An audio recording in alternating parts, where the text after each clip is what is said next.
All right, you guys, welcome to the Danielle K Show. I recently rebranded it because it was the Big Money Stylist, but I just feel called to touch so many people's lives and have so many amazing people here in my home. And today we have Katie Martin, and I just met you. I know a little bit about 30 you. seconds ago. 30 seconds ago. We're like, let's save some of the content for the show. She has a podcast as well, and it is called, tell me what your podcast is called. It's called Separated at Birth, and I have a partner on that podcast, but obviously I'm here in California in person live with you today, so it's just me. You just get me today. Hey you guys, it's Danielle K. White. Welcome to the Danielle K. White Show. On this podcast, what you can expect is anything from fashion, fitness, hair, and yes, even family.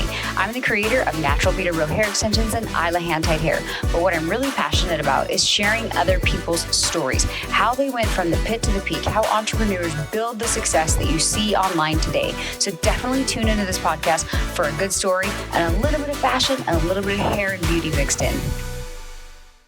Your podcast, tell us all about what's on your podcast. So it originally just started at a girlfriend and I met. We actually met through social media and then became friends in real life, and then realized that we had all of these crazy similarities, and we're entrepreneurs. We're both creatives. We both are single moms. We both have 3 children. We had the same birthday, the same shoe size, the same bra size, the same everything. Same favorite holidays, and just became super tight friends. Just met her on Instagram, or we did a long time ago, back in the early Instagram days. And then when getting a DM from a stranger wasn't feeling weird, it didn't put you on your heels. But yeah, so we just ended up becoming really good friends, and then met in real life, and then again, just having girlfriend talk. I'm like, we really need to start recording our conversations because we get into some good, juicy content. Yeah. And also, I think we really have just this idea that we want to help other entrepreneurs or single moms. We talk about old relationships. We've had people on the show that have been massively catfished in their relationships, or people that have had one guy was pretending to be a military guy, which is really, really bad. And then, had her catfish for over a year. Oh, wow. And had kids. And I mean, it just a variety of topics, but a lot of them have to do with being creatives or just fascinating people that she's met in her life or that I've met in my life, that we're just kind of slowly building this array of content that people seem to like. I listened to one this morning, and I think it was an older one. You guys were talking to Pamela Anderson and then makeup. I got sucked in while I was doing my makeup. Another thing that Karen and I both really have a lot of passion for is just clothes, beauty. I'm in the makeup and skincare business, and she has been in fashion styling. She's been a stylist for a very long time, freelance. And so she's very good at looking at someone's body type and being able to fit them for certain clothes and know in terms of their body type. Oh, wow. I'm more of and what I kind of bring to the conversation in terms of fashion is just really drilling down into the essence of the aspirational value of what you want your style to be, what you want to say to the world with how you show up. And that goes from hair, makeup, every choice that you make about how you present yourself. And I think a lot of people don't really take the time to ask themselves what they really want and how they want to show up, and what does that actually effectively say about you. Right. And so I think people just kind of either get caught up in how they were raised. If their parents shopped at the Gap, then they shop at the Gap, or they go through this like I did. I went through a period where my life was kind of falling apart. I was getting divorced, and my mom was still sending me Lily Pulitzer dresses. And I'm like, does it come in black? I'm mourning right now. I can't do it. This is just not me. And so when your mom or parent is buying you clothes that they love, but you don't, and you're sort of starting to assert your own independent style, what does that look like? And are you tough enough to walk through that idea that you might disappoint some people? Well, I love that you said it's helping people find their style. I always say either you have it or you don't. And if you don't have it, maybe hire a professional to kind of people don't know where to go. Yeah. I mean, we've had a handful of TV shows, I think, that people, those makeover shows and that kind of thing that really gave people this eye-opening experience. But when they go to their own closets, I think a lot of people really, and I'm sure I'm guilty of this, is they buy a lot of the same things over and over and over again. And they don't take chances, and they don't kind of push the boundary.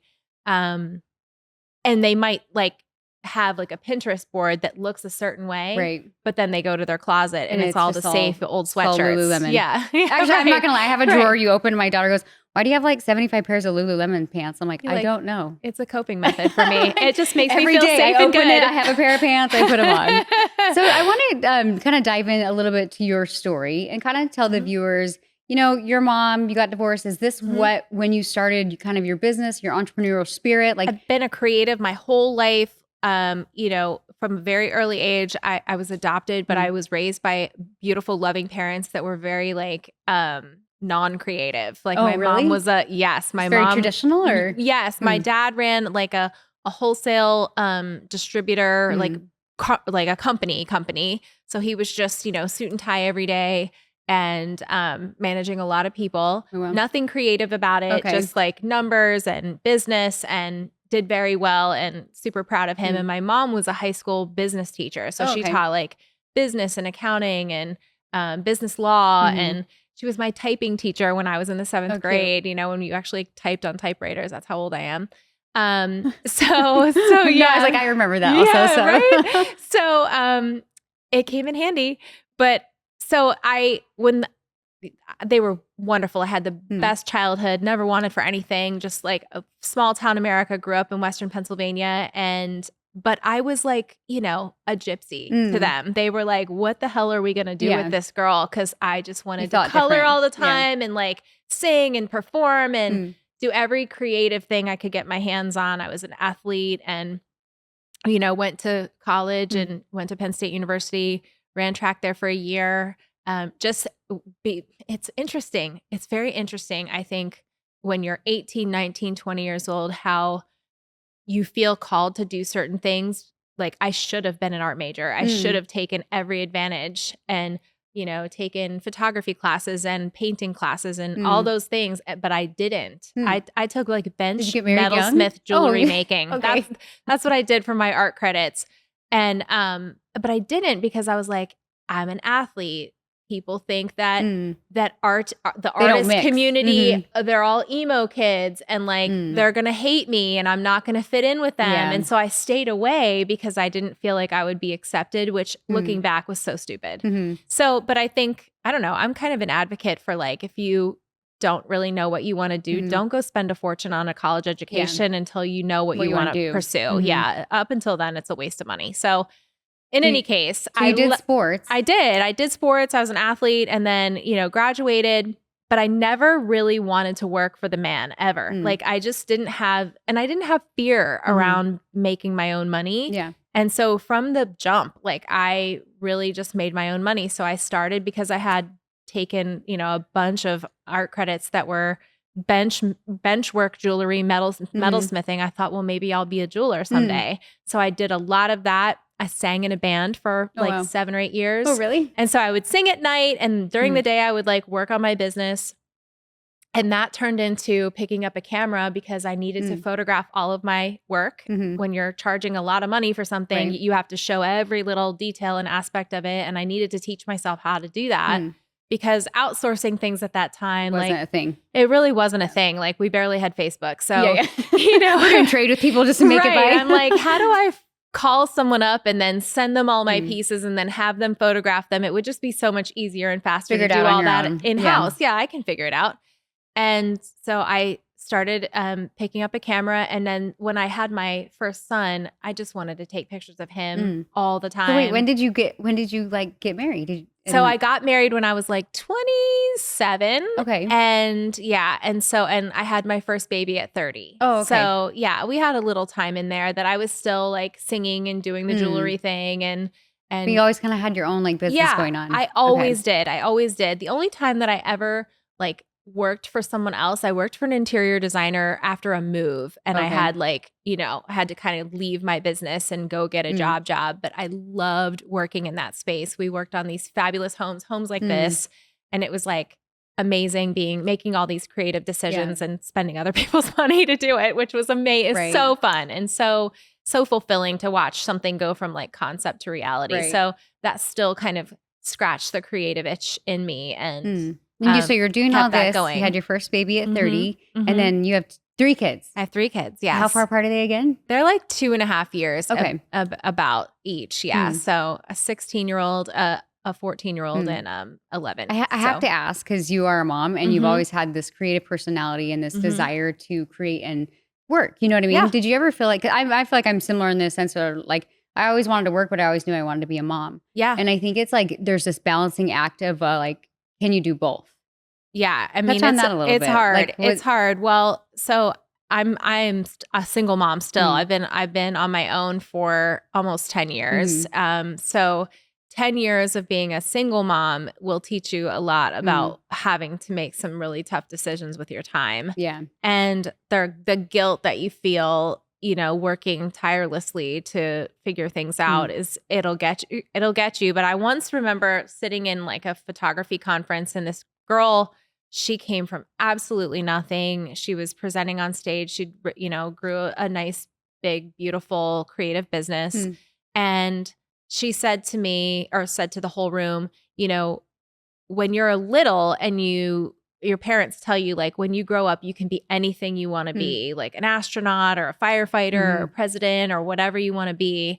They never say, oh, except for when you have kids and then you have to give up on all that nonsense. So don't feel guilty about working in front of your kids. Like, that's a skill that you need to impart on them too. Like, what does good work ethic look like? What does, when you have a beautiful home and a beautiful place and the safety and security that comes along with that, like, that comes from all of that dedication and hard work and resiliency. And also, I think, at least in my life, I've had to try to enroll my kids in understanding that they're supporting me, that they're part of it. Like, they may not be like actually, working boots on the ground next to me, but the fact that Their they support. make space for me on a night when should be putting dinner on the table, but I have to be on a Zoom call instead, that they extend that grace and that they're a team player and part of that. So I'm sure you've dealt with that too. Well, because I own a salon down in Laguna, and there was times where like I was running over, I'd go pick up my daughter, bring her back to the salon. Yeah. And I remember I was like feeling so guilty one day, and I remember my daughter, like after work, she's like, she was only like 8. She's like, I'm so proud of you, mommy. And I was like, oh, Yeah. I think I like went home and just cried. when I they was like, see okay. it. Yeah. When they see it. But it's for me, and I'll just kind of share this. Like my business didn't take off until I had to kind of put on my producer shoes. So I always kind of like worked. I did hair as more of like a hobby, and I don't think I charged my worth in the beginning. But things for me changed when I didn't know if I was going to stay married to my husband, and I was now in the producer shoes, and I was like, the skill I have right now is doing hair. Yeah. So I'm like, what am I going to do? But I had to literally, it became like a numbers game. Like I had to very much tap into like my masculine and figure out how to make money. Oh yeah. And so I was going to ask you, like, when, you're a creative, you're always, doing, sounds like photography and jewelry and all these things. One thing, it was an evolution. Like any artist, you always experiment with more than one medium, and you have your eras. You have your eras of evolution. And so, in my parents' eyes, they're like, oh my God, what is she doing now? But in my eyes, I'm like, this is the staircase I'm climbing. This is every skill that I have in my bucket. Like singing in a band prepared me for being able to go on live and do public speaking and whatever. Like, I don't have any fear whatsoever. You can put me in the Super Bowl and I would probably be shitting my pants there, but anywhere else, but and life skills. all of those things, my photography business, doing that for 14 years prepared me as a content creator to be able to be my own client and shoot my own stuff and edit my own stuff and be a nerdy tech girl at the same time that I wanted to be a creative. And I love being able to have all that, those skills in-house that I can use and at any point in time. So I think there's always that evolution, and everything that we've done has prepared us for that next thing. Right. So nothing doesn't have a use. Right. Did things, and I don't know if this is like too personal, but did things shift for you when you ended up getting divorced? Yeah. Tell me, talk a little bit about that. 100%. If I was to look back at like even just the way I looked, and I don't mean this in any way whatsoever, it's just that I broke free of a certain mold in my mind. Like I was a people-pleasing mom who was a rule follower. And at that time in my life, I was really building the safe small town, married, you know, we go to Lowe's on Friday night for our date nights to do whatever DIY project we were going to work on that weekend. Like, and that was fine. I felt great. I was so happy, so fulfilled. And then when everything fell apart and it all just, it was like nothing was really real. You know what I mean? You feel like you had like this perfect little family, and then it just so confronted with like, wow, this isn't going to go the way you planned. This is not going to end the way you planned. So what do you want? And so I had to force myself to start asking myself those questions of like, what do you really want? And that's when I was like, I cut my hair off. I, you know, started getting tattoos. Like people in my life probably thought I was going off the deep end. But you're really just finding yourself. I was just really becoming who I was always meant to be. And I was more outspoken and I was more assertive. And I really had a lot of like, and I knew that it was make or break as far as like the business was concerned. You'll like single moms, we work so hard and everyone works hard, believe me. But like when you have nobody coming to your rescue, not for your laundry pile, not for your dinner at night, not for your getting your kids to school, not for, you know, and then doing a business on top of it. There was so much in that early period of time where it was fake it till you make it. Yeah. You're just running on fumes. Totally. How did, and I, again, if this is too personal, how did you and your husband kind of like drift? Like what kind of finally you were like, I need to go do my own thing? It was, I'm going to pass on that question. Okay, I'm going to pass on that question. We actually are super good friends. Oh, we really are. We co-parent beautifully. And I say like, I try to paint this is an inaccurate picture that I don't have help. He is so great. He is an awesome dad. We live 5 minutes from each other. We're like the modern family. In fact, a lot of people, whenever like my friends are facing, you know, staring down the barrel of divorce, they're like, okay, Katie, I need a Zoom call with you because I need to figure out how you did this. How did you pull this off where you and your ex are like super great friends, like vacation together. If there's a lacrosse tournament 10 states away, we take one car. Or you know, co-parenting. Yes, very, very solid co-parenting. In fact, like I would say our relationship now after all these years, because I knew him for a long time before we even got married, probably more than 10 years before that. Oh, wow. He's like, you know, my annoying older brother. And, you know, he's like a family member. We're in this thing for life. Yeah. But, you know, and I'm sure I'm the annoying younger sister. That's good that you guys though, like have a good relationship. Oh, yeah. Oh, yeah. He's great. Now I want to know more a little bit about your business now. Yes. How did that all take off? I was kind of like stalking your website this morning. So my business, and I feel like even now I'm in this period of like, you know, everything's an expand and retract game. You know, you go through these periods of expansion and then retraction. And I think that's when you're called to make tough decisions again and again and again about where you want to go. And it's all on purpose. Like, so it's like, you know, I always think when you're pulled from a situation that you weren't expecting to be pulled from, it's just God's way of saying like, girl, you've been here too long. Yeah. You're getting, you know, we got to do this next thing now. Right. And as uncomfortable as that may be, it's just time. So you have to just have this acceptance that, you know, God's got you, you're going to be fine. Like, you know, and whatever is coming is for your good. So, from the photography thing, I was on a set in Savannah, Georgia in 2017. And I walked in and I was my client at the time was this beautiful 50-year-old who, you know, I had never met her. It was just like meeting you. And I was going to do her portraits. And I said, you know, I'm traveling. I was living in Maryland at the time. I was like, I don't have my people with me. I don't have my squad, no hair and makeup people or whatever. Like, who do you recommend to come and do it for you? And she was like, I got it. And I'm like, oh no, this is not going to be good. You're like, no. Yeah. I'm like, no, really? Yeah. You know, she's like, no, she was a Ford model in her 20s. She lived in, you know, Europe. She was on the cover of Vogue Italia. Oh, wow. She did like Prel ads and Jordache jeans ads in the 80s and like had this career. And she's like, I know exactly what to do in terms of like camera ready makeup. And I was like, okay, boo, you do it. So when I showed up and she was wearing this makeup and I really just was like, could not.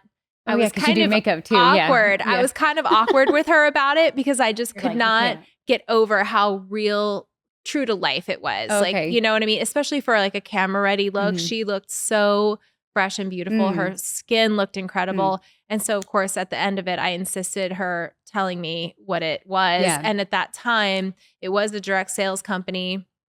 and that had just gotten started and nobody really knew about it. And so I didn't have any direct sales experience at all. Like I had no idea what that even looked like, what that world was, nothing. Yeah. And I was like, so how much is this going to cost me? And she was like, $300 and something. I'm like, oh, that's like a cheap lens. In my mind, I'm already like thinking this is a tool for the business I have. I'm not starting a new one, right? I had no expectation of that. And then I thought, okay, well, this is cool. Like for the women that come into my studio when I get back home, I'll be able to do, it's like all the other in-house things that I was able to provide. Like this will give me an advantage over competition that I can show a woman how to do her makeup. Also, it was really important to me because I am all about like women having a positive experience, a positive, transformative, pivotal experience that elevates them. And I'm sure you share this in your business as well. It's like when you feel like you look so good, you feel so good, and then you do good things with that. So there's a ripple effect in terms of just like elevating somebody's confidence. And I knew that when people came to my studio, they would come in with no makeup on, in their sweats, with their garment bag full of clothes, questioning why they were there at the beginning. And then a few short hours later, they would just like saunter out feeling like $1 million. And that transformation, watching a woman kind of go through that and like bloom into herself is just so satisfying. But they would say to me, they would call me and be like, oh my God, I don't want to wash my face. Like I'll never be able to recreate this because a professional had done it. And so for me in that moment, saying yes to that business opportunity was more about just education and being like, you can do this. You can pull this off every single day. You can have this feeling. You can bottle it up and take it home with you. And so that was the basis for building that business. And I was with that company. I still am with that company for the last 7 years. And they just have changed their business model a little bit. And so I'm just What's on the name to the of that next company? thing. That's Saint. Okay. Saint, yeah. Yeah, I saw you had like a ton of like makeup on your Instagram and stuff. Yeah. So do you still actively do photography and makeup? Well, I don't necessarily do like photography for hire anymore. I mean, I shoot all the time. And if I'm with someone, like I recently did kind of like a collaborative photo shoot with a fashion designer who was amazing at designing and tailoring clothes. His name's Sean Marshall. He lives in Texas, but he's got a house in New York and another one in Milan. And he does all this amazing, I want to plug him. He's so great. He does this amazing like men's suiting, especially for like athlete bodies. You know, an athlete will go buy a Valentino suit and they have to buy it 10 sizes too big. And then they have to have it tailored. And by that point, they bought 2 suits. Anyway, he is so good at that and is delving more and more into women's wear and flew to Florida and we did like, but he was like, I want to get better behind the camera so that I can be more autonomous with shooting my own content and everything like that. So I shot him, he shot me. So in those types of fun environments, like I'll pull my camera out and like do some stuff like that. But as far as like offering myself, no, it's just, you know what? It's more, it's cost prohibitive for me to do that versus what I do now. So to keep doing that. So what are you most passionate about right now? I was looking into like your coaching programs. What I got from it, and I very much like resonated with it, is like pulling people's beauty out. Yes. Letting them see themselves for like the first time. I think really if my life experience has taught me anything, it's that you will be the most successful whenever you are your most you. You know, like when you are trying to keep up with what's popular or if like commercial success is completely out of your control. And so if you can just keep drilling down to the essence of who you really are and what you believe in and you can execute that voice, then that is what makes you a completely unstoppable thing and that you can do anything. I don't care what your What do you do with strategy somebody who's like, because you're very like fashion savvy and that's like a part of, I think that a lot of creatives are like that. They dress based off their mood. You know what I mean? Yeah. And it's funny, my little 17-year-old daughter, every time she comes downstairs, I'm like, what costume are you wearing? But it's just like how she feels. Oh my gosh, my parents told me that too. Yeah. It's just like, always, how do you take somebody who's, you know, they're wanting to find themselves and they're like, how do you pull that out of them if they're just like, no, it's not my thing? You have to let them experiment. Obviously, I have a daughter too, and I'm like, boundaries, girl, boundaries. Like there's certain things that at your age you just can't wear. It's just, I have to be a parent and put my foot down. But I believe in people being able to I find it so satisfying shopping from your closet and mixing things together and creating something new. It's like cooking. It's like, mixing different ingredients together to create a completely new dish. To me, that just is exciting. See, but it's fun for you and I, but somebody, like I have friends and they're like, paralyzed. They're almost like, they're like, you have to come do this for me. They come and look at my closet and they're like, no, shut that. I'm like, okay. So, and I think that in that, there's two problems. I think one is what we just touched on earlier, which is I think people don't take the time to really ask themselves those hard questions about like, if you could dress any way you wanted, money's no object, like, if you went to your Pinterest board right now and you looked, would it actually be reflected in your closet? Yes or no? And I would say a large majority of people would say no. Yeah. And so it's about finding that person within you. And then how do you start pulling them out, right? How do you start pulling them out? How do you give them the microphone? And that will change a lot about how you are seen in your circle, in your larger circle, and in your life. Right. And I just think it's interesting because no matter what, we all are, it's not judging, it's gathering data. When you look at someone, you're gathering data about them, whether you like it or not. So if somebody walked into a 7-Eleven with a ZZ Top beard and tattoos all over him, he was like, hi, I'm a librarian at a Christian school, you'd be like, interesting, nice Harley. Yeah. So there's a what is your appearance saying about you? It's funny because my husband knows nothing of fashion, could care less. Like he doesn't, I always say you don't value clothes, so he wouldn't want to buy them. Yeah. But I was like, but it's not about the clothes. And it's funny, I introduced him to a guy named David August who dresses a lot of like celebrities and sports people and things like that. And he's like, oh, I'm not going to pay that. And I'm like, just pay the man. Like, just go get a few pieces. Have an experience. So he does it, and he does a lot of public speaking. And I tell him, I'm like, I watched you get on that stage as a different man. So you can't tell me this doesn't matter. It matters. So then he's kind of like, okay, you're right. So it embarks like a feeling in people, know, they feel powerful, but they don't allow themselves to like spend the money or put time into themselves because they don't know how and they don't value it. But once they experience it, then they're like, oh, I like that feeling. And I think with the course that I'm writing, I really want to be able to roadmap somebody to that end, even if it's just like your everyday person. And when people say, oh, you're so into fashion, like, does that equate to you're pretentious? Yeah. Absolutely not. Yeah. Absolutely not. Like, I could care less whether if your style is like, I want to wear a feather boa on a Tuesday to the grocery store. Like, if that's your thing, that's your thing. Yeah.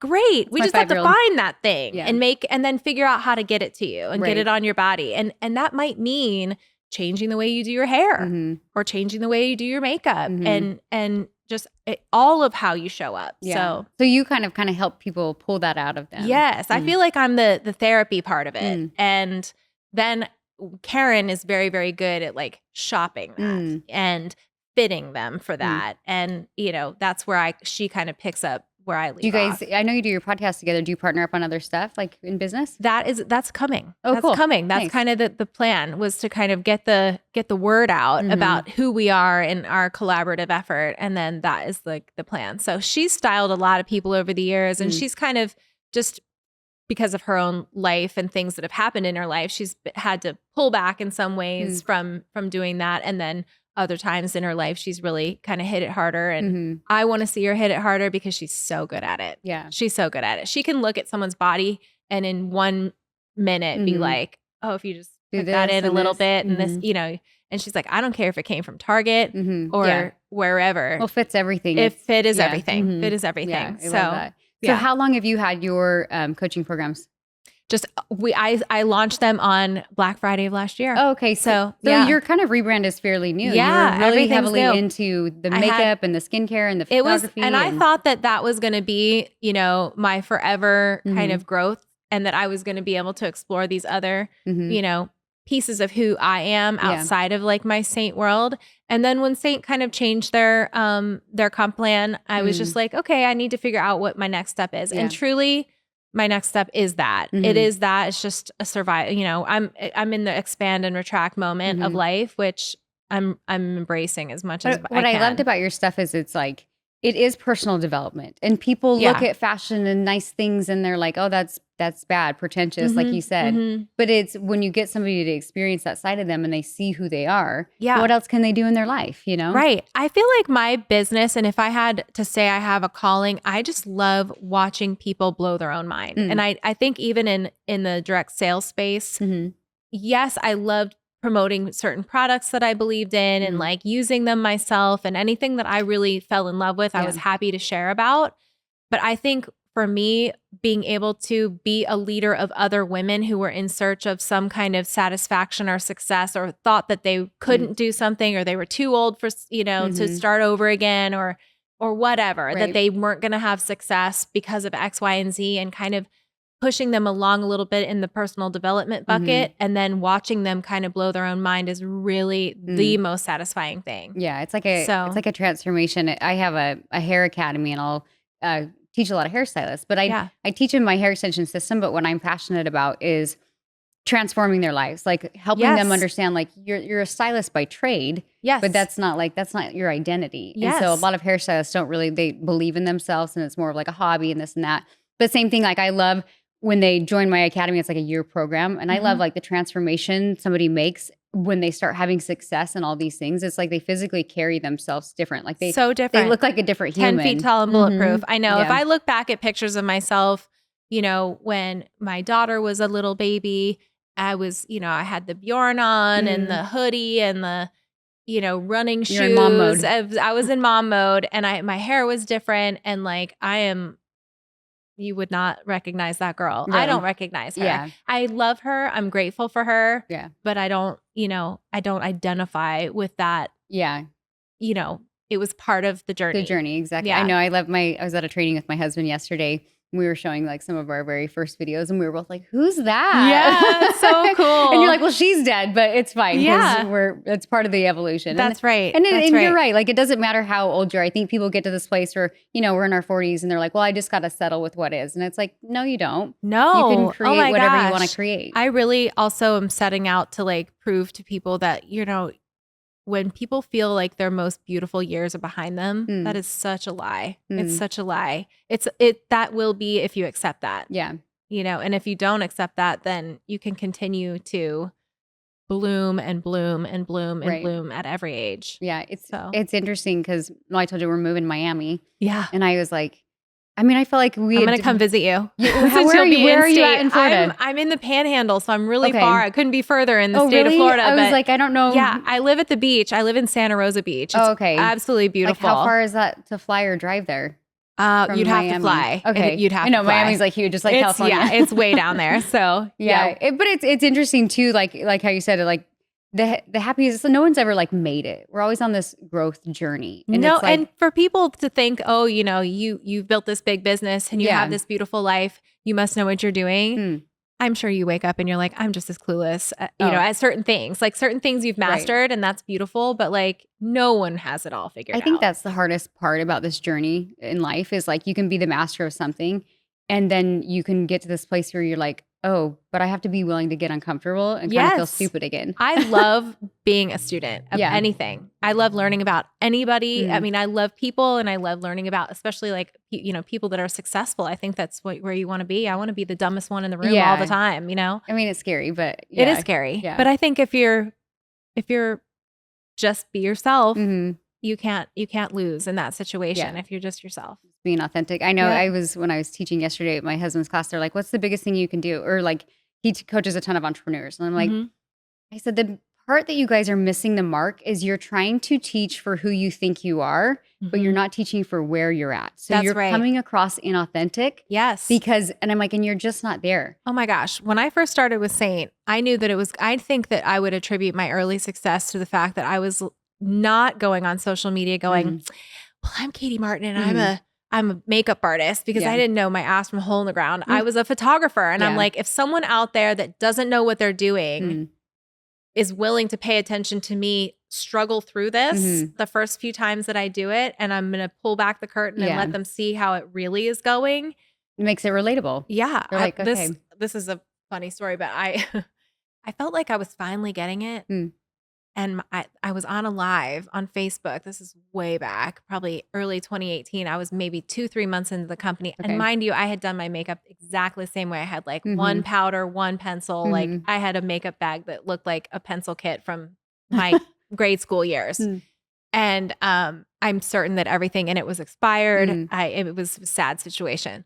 So I was finally getting it. I was really excited that this cool makeup line was like really doing it for me. And I was watching other people that were in like the same community do tutorials. And so I'm like, this girl said that if you put dry shampoo on your face and you have oily skin, it's going to work out so good. Oh, no. I've never used dry shampoo in my life. I have like coarse, dry, curly hair. So dry shampoo just like makes my hair look like straw.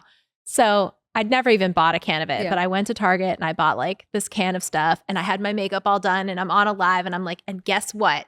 Oh no. And I sprayed my face with my eyes closed and I was all white powder. I looked like a Yeti. I was like, oh, you got the white I looked one. like a snowman. Yes, it was so bad. And I like funny. fell off my chair laughing. But again, it's like, I was trying to do something and emulate what someone else was doing, which was the mistake. The reward in that was that I was able to just laugh it off and be myself. And that video got shared a bunch of times, of course, because it was a big mess up.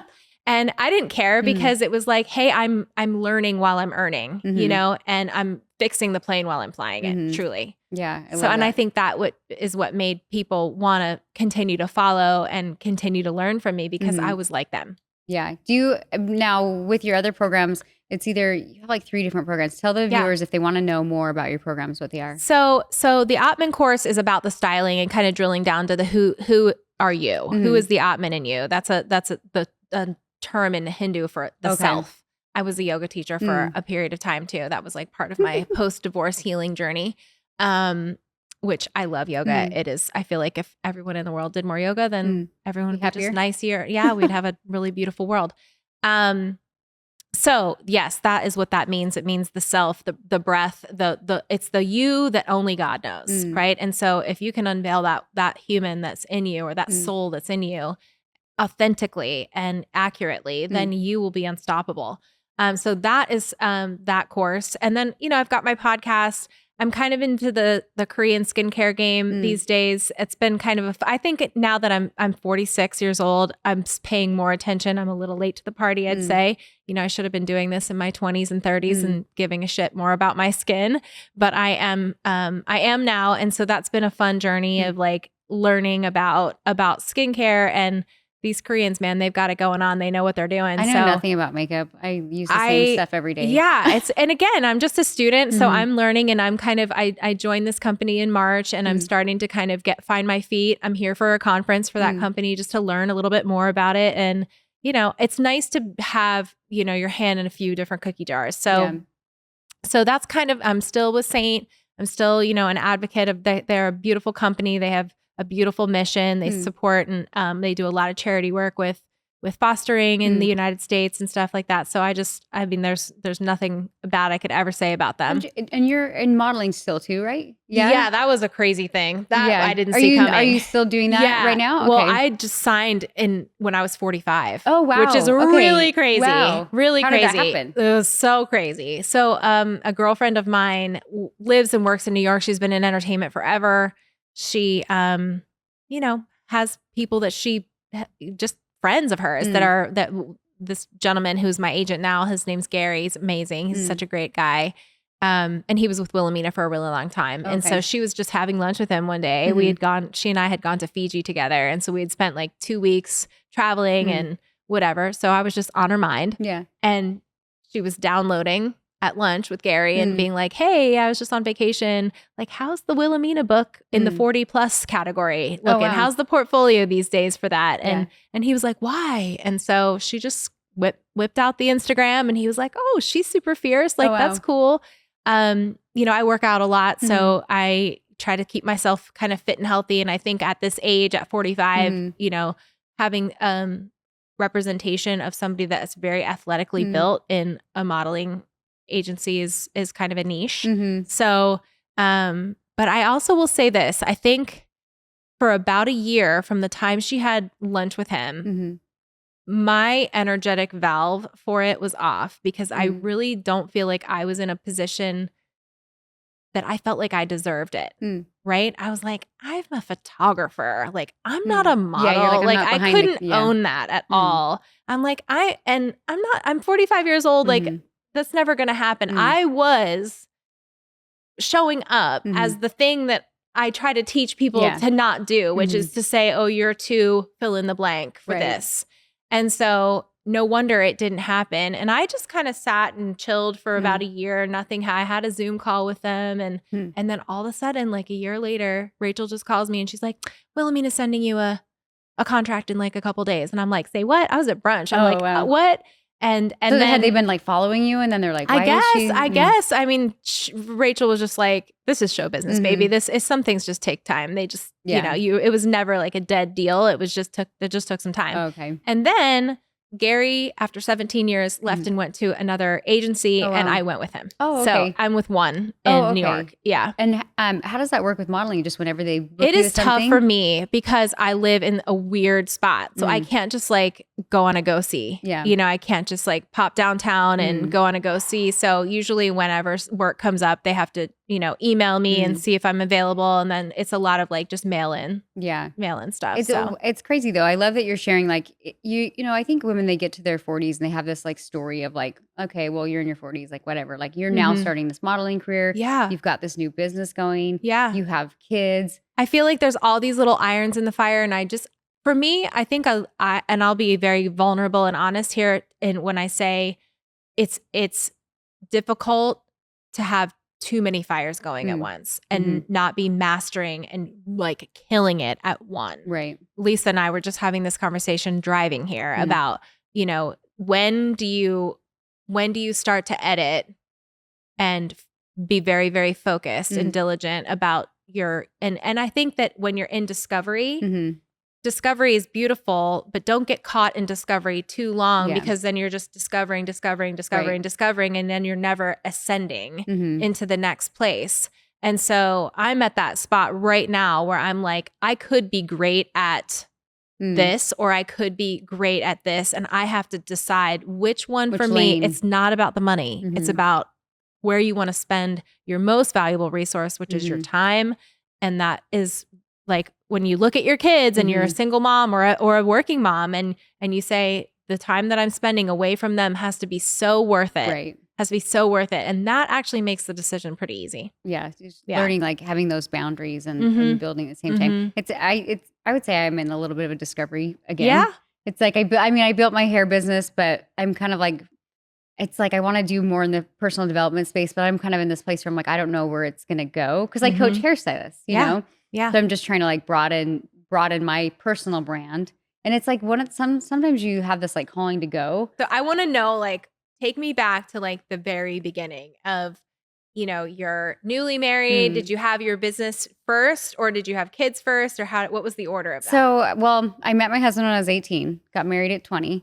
I'm originally from Salt Lake City, Utah. So lived in a very religious upbringing. And that was just the thing. You got married young. Yep. I went to college, but I didn't know what I wanted to do. So I was like, I'll do hair school. We'll see if it goes anywhere. And I kind of did hair as more of like a hobby. And I just expected my husband to provide and just, you know, wanted to be a mom and do all the things. And I ended up having my first daughter at 24. And I was like, oh, I love doing the mom thing. But I also found out I love doing hair. Like I kind of went into it as default, but I really had a knack for it and really loved it, but didn't really value my time. And so didn't charge a lot. You know, it was just kind of more of hobby money. For you, was it the I know for me, what was like the jet fuel for me with photography and having a woman go from A to Z and watching her kind of discover herself. It was that instant gratification that you can provide them. And I don't know if for you with hair, it was like they would walk in feeling one way and then walk out feeling a completely different way. Well, was it that, or was it just the craft of it, or was it? I think it was because I almost felt like I should be paying them. I felt so good. Like I was like, and then as I kind of got into hair extensions, that transformation was like so incredible. And I helped a lot of women who just had thinning hair and fine hair and all sorts of like hair stories, you know? Yes. Like it wasn't just about like long hair. And so for me, it was very rewarding because I I think I didn't care that I was making a lot of money because the gratification came from how they saw They themselves. were so happy. Yeah. Yeah. So that was like in the beginning, that's kind of where it started. And then after I had a couple kids, my husband and I just kind of, we didn't realize we were kind of drifting, but we were just kind of like. Such a hard It- time and when in a your marriage. kids are If you can young. survive that Yeah. phase of you're just ships passing in the night, Yeah. like it is. Well, I mean, I felt like we had done all the checklists. Like we lived in like a nice house, drove like a Range Rover, and my husband was in mortgages. And it was when the market crashed and we were in the thick of it. And I think that really exposed our marriage and for what it wasn't and how disconnected we were. I mean, you strip everything away and I'm like, now I've lost my safety and security and like, I didn't realize how This disconnected role I that was you were going to play anyways. for me is now gone. It's gone. Yeah. So I remember that's actually what birthed my brand is because, I'm a young mom, 2 kids, and I'm like, this was like right when like Instagram and Facebook were kind of getting going. And I was like, literally, I'm like, I've got to build a brand. I don't know what this means. Yeah. And I had created a way to do extensions that nobody was doing. Tell me about this. So like back in the day, think about like Britney Spears extensions and like how bad they were. And there's just extensions. Clip-ins, I guess. Like, I don't know what. Extensions I had short hair for so long. Well, I'm like, I you grew have up to educate having me. short hair. And that was like my thing is I was like, oh, I want to have long hair. And everyone's like, you can't have long hair. You have crappy, fine hair. Oh, yeah. Okay. So that was like one of the things right into hair school. I'm like, I have got to find a solution to this. So I started taking all different classes and things like that. And I ended up combining like 3 different ways and just doing it very different. I didn't realize it was like something that unique. So proprietary. Yeah. And I would charge like nothing because it wasn't like a trending extension method. Like it was like it was just your thing. Yeah, it was just my thing.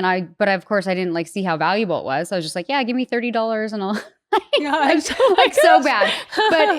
But when I started my brand, my husband was like, at the time we decided to like, work on our marriage. We realized we were in a crazy spot, but I had just had my second kid. Like I'm like, I literally just gave birth to her when we were losing everything. Yeah. And I'm like, such a pressure cooker. Yeah. I was like, what am I going to do? And I tell him all the time, I'm like, if I didn't have that baby, I don't know if we would have stayed together. But because I was in such a vulnerable space, a bigger why. Like I was like, bigger why. I felt like I owed it to my kids in a sense to try to see if we could make our marriage work. And it wasn't like I was crazy about him when we were like first together. It's just work and life and everything. We just kind of drifted. Yeah. So I start my brand. I call it Natural Beauty Row Hair Extensions. And I literally just I had And you were in California at the time when this was happening. So we were in Utah. Okay. And raised Mormon and decided like we're not going to abide by the culture and the community and the church and all that. And like leaving the Mormon community is like more than just leaving that. It's like you're leaving your family, your culture. They're like, what is wrong with you? And you're like, I'm going off the deep end, but you're not. Yeah. You're just following whatever your soul tells you to do. I can relate. Even though it wasn't a religion, it was still an exit. Yeah. It's like it's a bigger calling. An end and a beginning. Yeah. So we ended up moving from Utah to Arizona. This is essentially where I started my brand. And we had no money at the time. And I had my husband like film an online study course for hair extensions. And I'm like, I'm not going to launch this. This is so crappy. I'm not, all this doubt. And I'm like, I'm not going to do it. I'm literally like self-teaching myself how to edit the videos, put it all together. And that's where like my creative came out. Love this. But I actually do photography too, but more just portraits for hair. Yeah. And same thing. I was like, okay, if I got to get this brand going, I've got to learn how to take really good photos. Yeah. And so I picked up a camera. I'm probably not nearly as good as you, but I can take a decent hair photo. It's really, really important. I think for anyone out there that wants to build a business, it's like, I would say it's kind of like where we're at in the world now is like the way the music business pre-Taylor Swift. So like if you look at, I don't know, like Faith Hill's career, she wasn't writing the music. She wasn't playing a million instruments. She was just a gorgeous girl with an amazing voice who got discovered. And then they gave her the rest of the tools and she had the record deal and whatever. And then, then you have YouTube and people like Justin Bieber or Taylor Swift. They're like, oh yeah, I write everything and I can play every instrument under the sun and I can do everything myself. And they're like, you're a superstar. Yeah. So now the bar has just been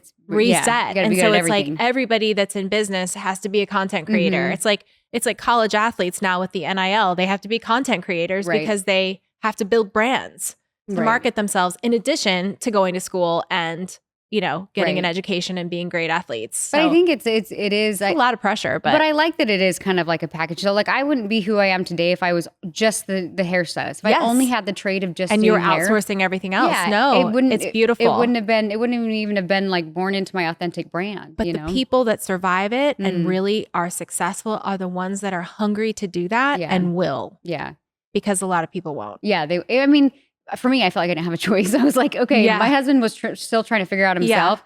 Yeah. And I actually had a trade that I'm like, I can go get clients and make money right now. Yeah. So that's...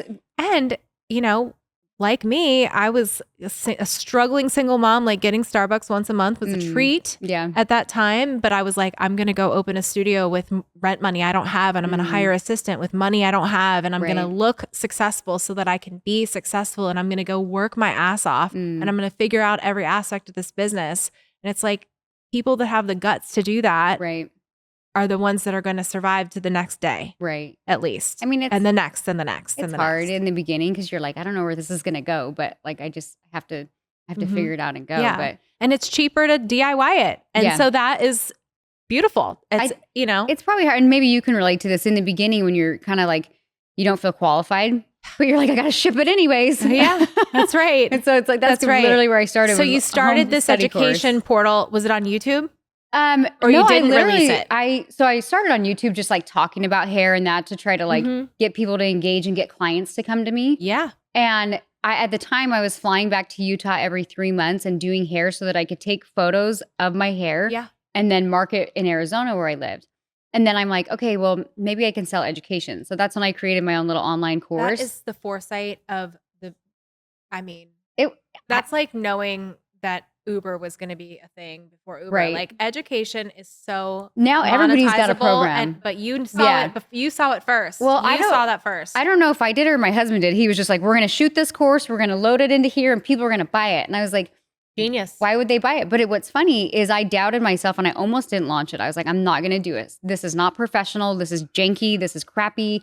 And Who literally, cares? I remember the night before, I was like, "Click enter, like ship it." And what's crazy is that month I sold 4. At the time I had no money. I'm selling a $500 program. It's an extra $2,000. I was like, holy shit, we can pay the bills this month. This is amazing. We're going to grocery shop, guys. We're going to Starbucks, guys. Like, I love it. But it's like, I think people have this fear to start. Yeah. And it's like, you know what? There's always going to be a plan and you have to be willing to just like teach with where you're at. So now my programs have evolved and I have an academy with over 400 students in it that I coach. And I have 10 trainers nationwide that teach my extensions and things like that. Such a great scalable business model. It started with a Do you camera. feel like, and you said that Garrett is also like really, really involved in the business, the day to day.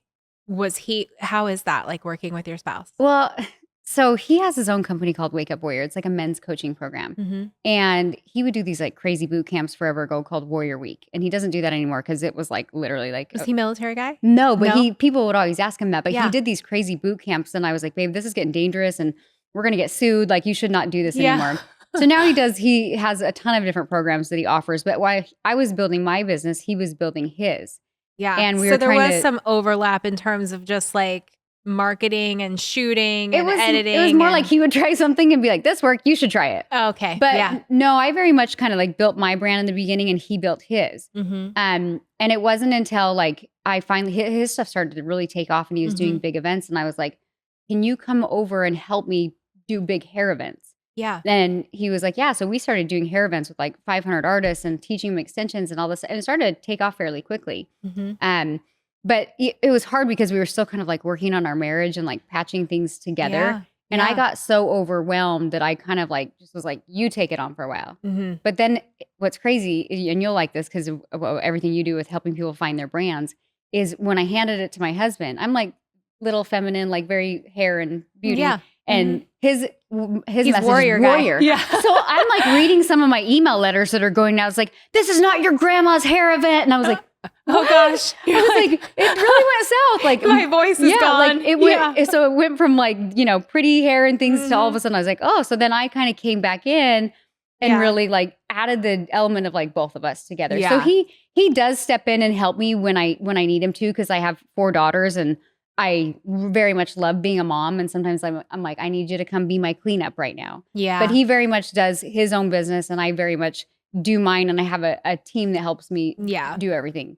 But yeah, it's been like a wild ride. Do you, I know you said you moved your podcast here, but do you have like an office space that you go to that you meet with your team for that business? We have a training facility literally like 2 lights down. Oh, nice. Because my husband does a lot of training. He's actually doing a training right now. So we can do hair classes there. He runs his stuff there. And then I have a salon down in Laguna too. So everything's here, but we're going to have to leave it because we're going to Miami. Actually, okay, so tell me more about that. Tell me more, like, and tell everybody about what the plan is if you haven't already. I'm sure you've probably dropped some stuff on your show, but I'm curious. Why the Miami move? What's the I'm like one of those time for a new adventure. Every pivotal moment I've had in my life is because I just kind of had this like gut feeling or this calling or something that's like, go. And I'm like, really? Are you sure?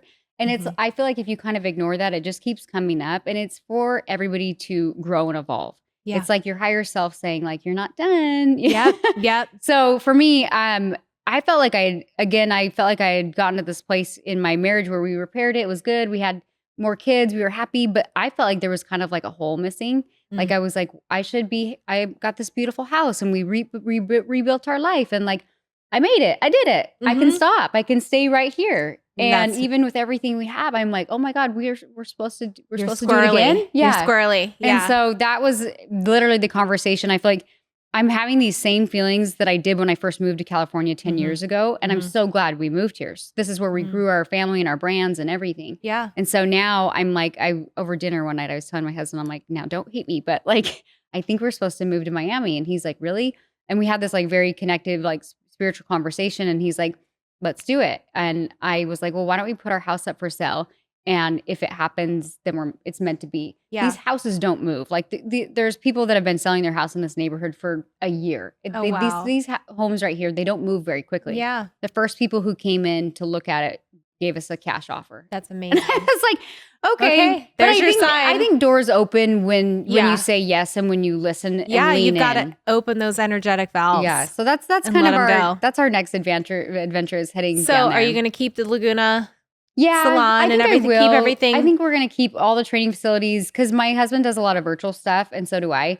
So I'll probably travel down here and do classes every once in a while and he will too. But yeah, we'll probably open up something in Miami too. And what was, if you don't mind, if this is like part of the closed door spiritual conversation, I don't want to pry, but the Miami choice, like what was of all the places, Chicago, New York, LA, okay. So we went out to, we met Grant Cardone and Elena a couple years back and we went to a lot of their events. And every time I went down there, I was like, why does this feel like home? Oh, it was like, was right. And it was like when I would come to California and I'd be like, why does this feel like home?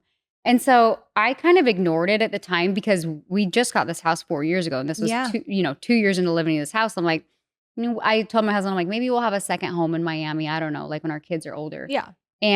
But then I'm kind of in this space with my kids where like my little ones I can take and they won't remember California. And I was going to say, how is that transition going with the older? My 17-year-old, she's going to be 18. So I gave her the option. I was like, if you want to stay here, I'll help you pay for rent for a little bit. I was like, but I would encourage you to come out and explore Miami with us. But she's the one that's pursuing music. Yeah. So it's not like a senior year big void is going to happen for her. That's really a blessing. She has a boyfriend. And I said, he's 18. And I was like, why don't you guys consider moving to Miami and getting an apartment together? Yeah. So she's considering that. My 13-year-old's a little mad at me, but she'll get over it. She'll be in high school next year. So she'll still have her high school years there. I moved from Maryland to Florida right in COVID. And my oldest son was 13 going on 14. And it was, he was like, I'm going to concrete my feet to the ground. This is the worst thing. You're ruining my life. Yeah. But he's fine. He's good resilient. Now. Yeah. He's fine now. And it was a long first year. Yeah. I mean, it was pandemic and everything too, and meeting new people. And it was just hard.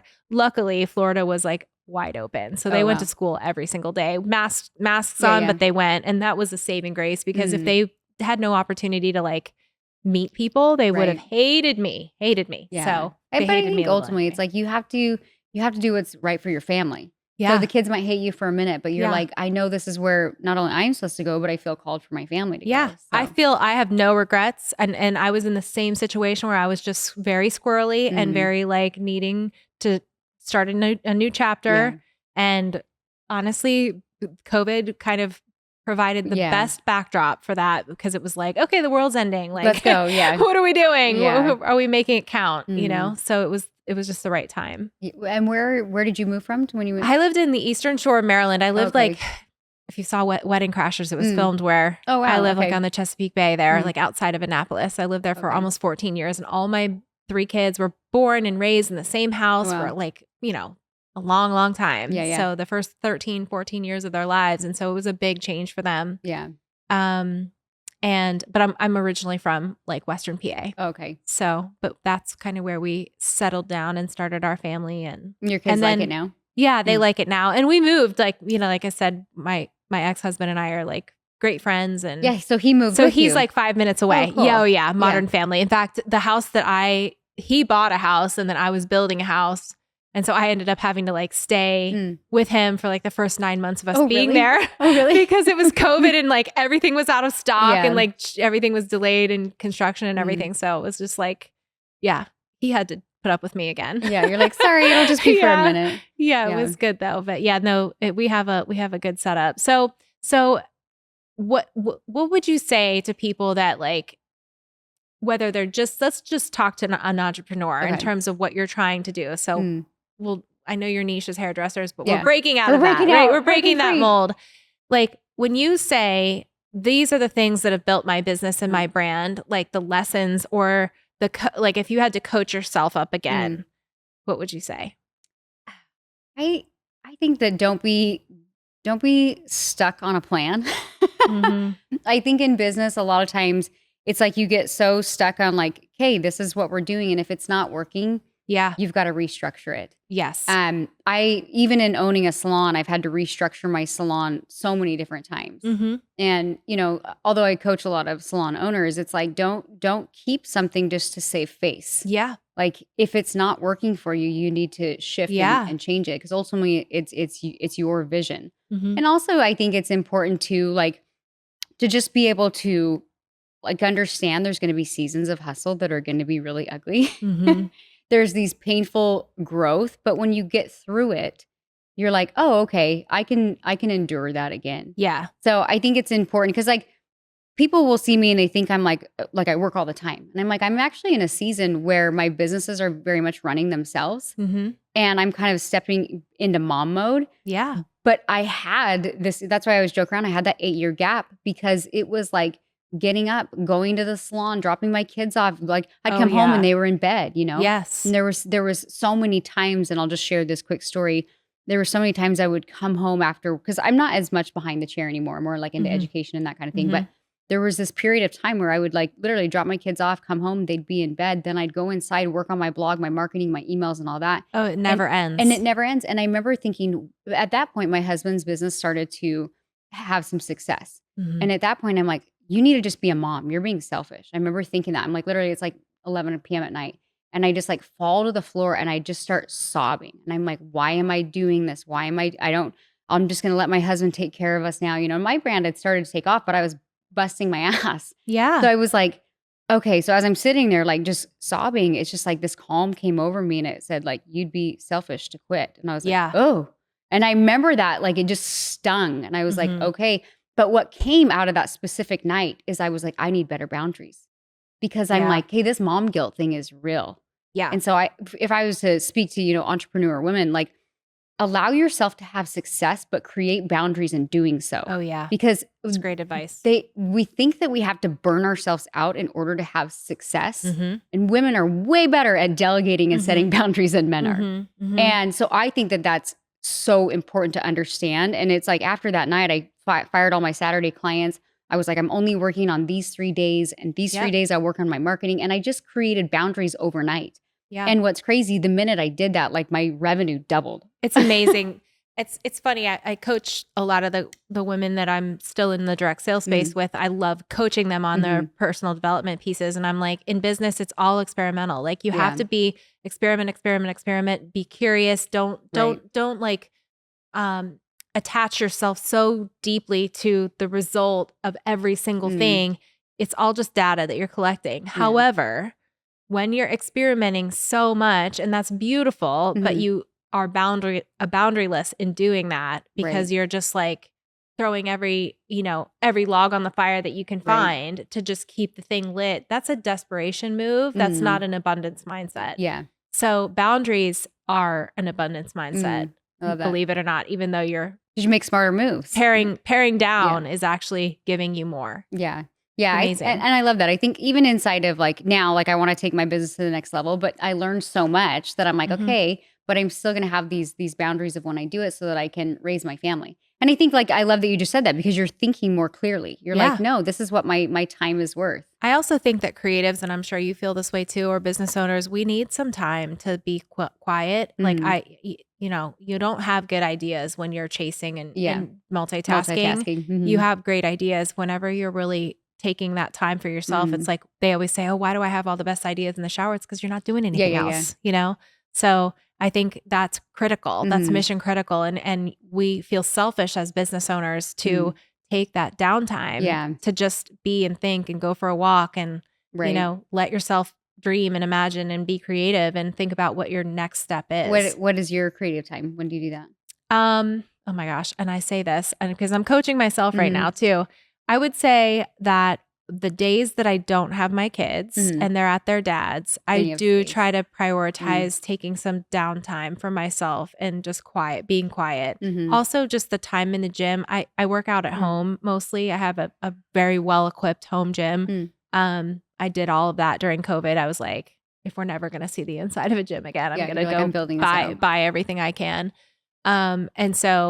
But that can be hard to motivate yourself being there and being alone. I dog my reps a lot of times or I'll check my phone and take too long of a rest or whatever. So I crave community as well.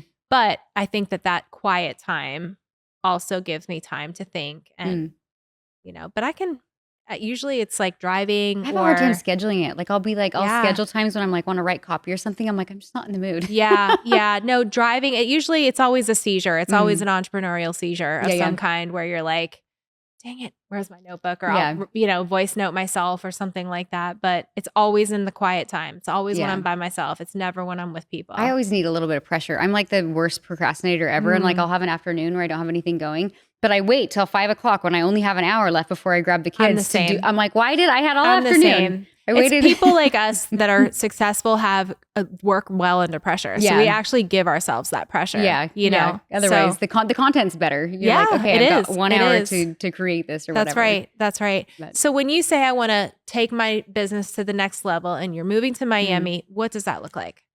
I honestly don't have a clear vision of it yet. I still want to scale my hair business. I have a hand-tied hairline too, which is like amazing reoccurring revenue. And it's such a phenomenal product and I'm very passionate about it. But I feel that I need to build my personal brand to support my hair brand. Okay. So that's kind of my next mission because in the hair world, it's such a niche within a niche within a niche, right? Yeah. And it's like, people know of my extensions, but I want my extension brand to be like the household name when people think of education for hair extensions. Yeah. But I say that because I know what my education can do for a student. It's not just about the hair. So as much as we love watching somebody transform themselves with like from the inside out, it's not just about the extension system. I see my students transform their lives for their families. And for me, doing hair behind the chair when I saw like a woman transform with her hair, now I'm seeing it with students. Yeah. And that's where I'm like, I've got to take this bigger because it's more than just the method itself. Yeah. So I'm like, well, how do I do that? Because we're in an oversaturated market of everybody having a brand and everything's getting watered down and diluted. And I'm like, then I've got to step outside of this small pool, this niche that I'm in. I've got to build a bigger presence over here to then support this, which is already set up and running and I know helps people. So I'm writing a book right now. I'm in the process of writing a book. That's exciting. I've never done that. I have no idea where it's going to go. I'm telling my story. How is that process for you? So I literally just flirted started with the idea too. I have a lot of wacky stories from a lot of little parts of my life. Yeah. So I think I've been wanting to write a book for like a year, and I was like, I kept telling myself like, you're not a writer. Cause if you were to like read half the stuff I write, people are like, you need somebody to help you. I'm like, I know, I don't care.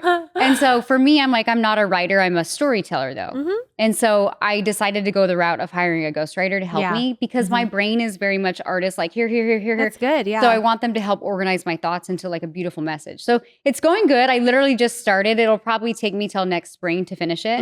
And I don't know where it's going to go. So what do you do? Do you just like get on Zooms and tell your stories to the ghostwriter and then they like note take and then you get to edit and kind of make it really, really real? You interview your ghostwriters, you tell them your tonality. They really get to know you. That's really cool. So I'm like right in the process of it. I've always been curious about that.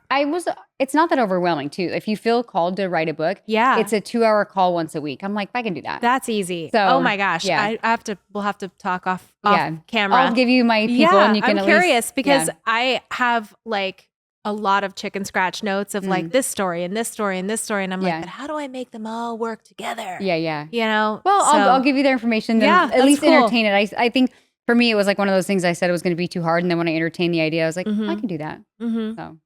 But that's so fun. Yeah. That's so fun. And great advice for those entrepreneurs too. I think that's really good. I have one, and this might be a big question or a small question, but I feel like people always want to know like exactly how it worked. So I'm going to go back to the question of how you came in, you started doing hair extension. Let me just retell what I've learned.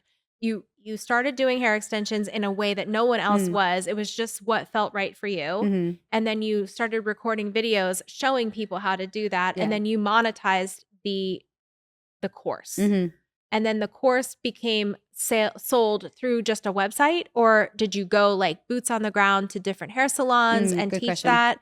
Or did you set up the Laguna shop and say, this is the mothership for this. If you want to learn this, you have to come to this. Like how did you gatekeep this? Did you patent it? It's trademarked. It's trademarked. Okay, it's trademarked. Okay. Sorry, Amber, cut this out of the podcast. Is somebody with my baby? I know, I can hear her crying.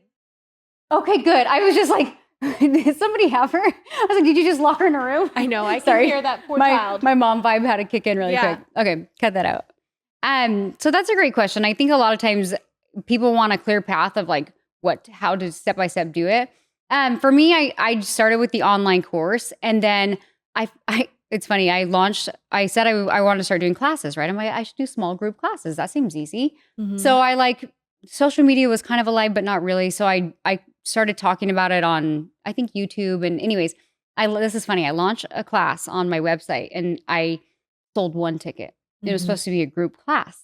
And so this girl comes. And where were you hosting it? Like at a hotel ballroom or something? No, just in my salon. Oh, like in your I salon. asked the owner that it wasn't even my salon. Oh, wow. Okay. The owner that worked there, I'm like, hey, can I do a small class it was like a certain, like on a Saturday or Monday, because the salon was closed on Monday. Yeah. And he was like, yeah, that's fine. That's great. So I sell one ticket and I'm like, oh, this is embarrassing. So I'm like, how do I turn this around? I love that though. People need to hear that. Yeah. I was like, I sold one, but she came in, her name was Amanda Kelly. We're still friends to this day. She's like, I'm your OG student. But she came in and I was like, guess what? I didn't realize, but I actually sold you into a shadowing experience, but I'm not going to charge you anymore. It's just one-on-one. I didn't tell her I like couldn't sell a class. And she's like, oh, and she was like, this is awesome. Fake it till you make it, baby. Yeah. And I love it. She had been following me on social media at that point a little bit. And she's like, oh, she was like super pumped to be there. Yeah. So then my mind's like, well, if I can't fill classes. That's another lesson to all you entrepreneurs out there. Under promise and over deliver. Yes. That's what she did. I was like, I'll just pretend like this is how it was supposed to be. This is meant to be. This is meant to happen. And I didn't even email her ahead of time or anything. She just showed up and I'm like, congratulations, one-on-one. This is so good. So from there, I was like, nobody was doing this in the hair industry, but I launched what's called shadowing. And instead of trying to sell a class, I would just say, reach out to me for shadowing. It got to the point where I was like, somebody was coming and learning from me. Like almost every day I was working. And then I was like, hey, I can't keep doing this. I need to consolidate it into a class. So from there, I went from shadowing to now my marketing and momentum was picking up. Then I went to small group classes. And then I went from small group classes. That's such a smart pivot. It's such a smart pivot because you embrace the fact that you had this one-on-one experience, which was very enriching. And so you scaled the one-on-one. Yeah. And then from scaling the one-on-one, you went to the group. So you tried the group, you went from 0 to 5 and then you were like, okay, we just need to go from 0 to 2. Yeah. But then you went 2, 2, 2, 2, 2, and then to 5. Yeah. And then is so smart. So it took a couple years. It's all a win. Yeah. It's all a win. And it was, I think a lot of times people try to like put their money into an event and then they can't fill it. Right. I'm like, you're not there yet. Your marketing is not there yet. So you have to start with where you're at. Yes. So from there, once I started to book like multiple classes a month, I was like, that's when I brought my husband in because I was really overwhelmed and he was starting to do large events. And I was like, I don't want to do these small classes anymore. I'm like, can I just do like a big event every 6 months? Yeah. And so we started doing hair events where and he started helping me with like the marketing and the emails. And we literally started doing like 200 people in events every like probably 3 times a year, which was big. I went from like shadowing to like classes, we'd go rent to the hotel room and our hotel ballroom and do like 200 hairstylists. Yeah. And then our biggest one was like right before COVID and there was like 500 students in the room. Amazing. So that's kind of where it all started. But then COVID really changed everything. And this is when I launched my online academy because the world's closing down. And I'm like, right before it closed down, I have this crazy idea that I should do an online academy for hairstylists before COVID. Beautiful. So God's hand is on you, girl. I was like, okay, so I launched this. Then the world closes down. I'm like, no problem. I've got this. So I have something to sell. Created the nest. Yes. So you kind of got to lean in and listen to that intuition, but Miami is for you. Yeah. That's all we're saying. She's like, I'm not sweating it at all. Yeah. Like, I know. But everything happened like kind of slowly. I didn't have it necessarily planned out. In the midst of doing all this, I'm like, I really need to have my own hairline. I'm just like putting it out there. I'm like, I really need to have my own hairline. One of the biggest distributors in Utah that owns 5 major hair companies in the country reaches out to me. I get a deal with them, and now I have my hairline called Isla, which is named after my 3rd baby, and that's great. And is that hair like for hair extensions or is that products? So that's we have a few brushes, but it's just hair extensions. It's hand tied hair. Okay. Mm-hmm. So that's what I'm really passionate about too, because I create all the colors and the lengths and all that. Beautiful. So that's been like a really fun like project too. But that was like a big pivot for me too. Huge undertaking. Is once you have a physical product, like it's reoccurring revenue. And not only did I have a physical product, but I have a physical product that people have to buy. Like they learn the system. You can't do the system unless you have the hair. You're controlling so much of your supply chain of every aspect of what you're doing. So it's so smart. It's like a product where it's like people have to have it. It's not like, oh, I might buy this month. Yeah. It's like, no, this goes with the service. Mm-hmm. So, I mean, I never knew from, having nothing and being just a hairstylist and thinking of it as a hobby would go as big as it did. Yeah. And now I'm like, oh, I love this. I want it to go even bigger. Yes. So that's my Miami So chapter. bigger will come because you're asking for it. And it's clear that you're just a master manifester and that you have good intuition. Yeah. And so that's all you really need. But I think a lot of times people think they need the whole plan. So I like that you said that. Yeah. No, because you just have to know which is the next step. Yeah, exactly. What's right in front of you. Next step. Yeah, yep. Exactly. The next step for the right reason. And if that step doesn't work, don't stay stuck on that idea. It's like, okay, I took a left. I was actually supposed to take a right. The example of, booking the class, getting one, doubling down on one, and then booking the class is a beautiful just start. Context for anyone to take that and apply it to their business. It's super, super useful.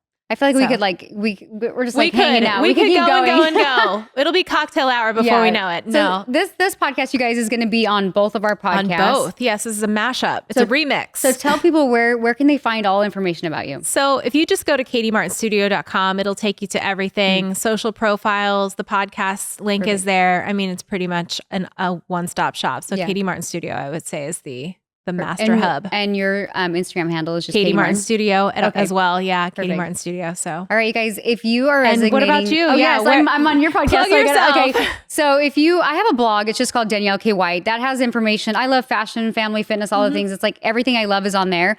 But if you want information directly on my hair extensions, go to nbr.education. NBR stands for Natural Beaded Rose, and just go to nbr.education. So that's where you can find me. You can check me out at Danielle K White on Instagram. And that's pretty much it. Oh my gosh, guys, we had such a good time today. All right, you guys, thank you so much for tuning in. Tune in every single week for a new podcast, a new guest. Check out Katie. Her podcast is it's every 2 weeks. Every 2 weeks? Okay. Every 2 weeks we release a new episode on Separated at Birth. And remind them what it's called again? Separated at Birth. Separated at Birth. With Karen Burke Brown. Yeah, I love it. They look like sisters, but it's so fun. I already Pixie listened to a few of them. I know. It's been so crazy. I love it. Danielle, thanks for you're being in such my a house. treat. You're Yeah, such a it's treat. been fun. I was like, I feel like we could keep talking, but I was like, all right, I got a baby screaming in the amazing. background. It's fine. Thank you so much for having me in your Thanks. beautiful, beautiful home. Thanks It was for great being to meet here. you. All right. All right. Bye, guys. See ya.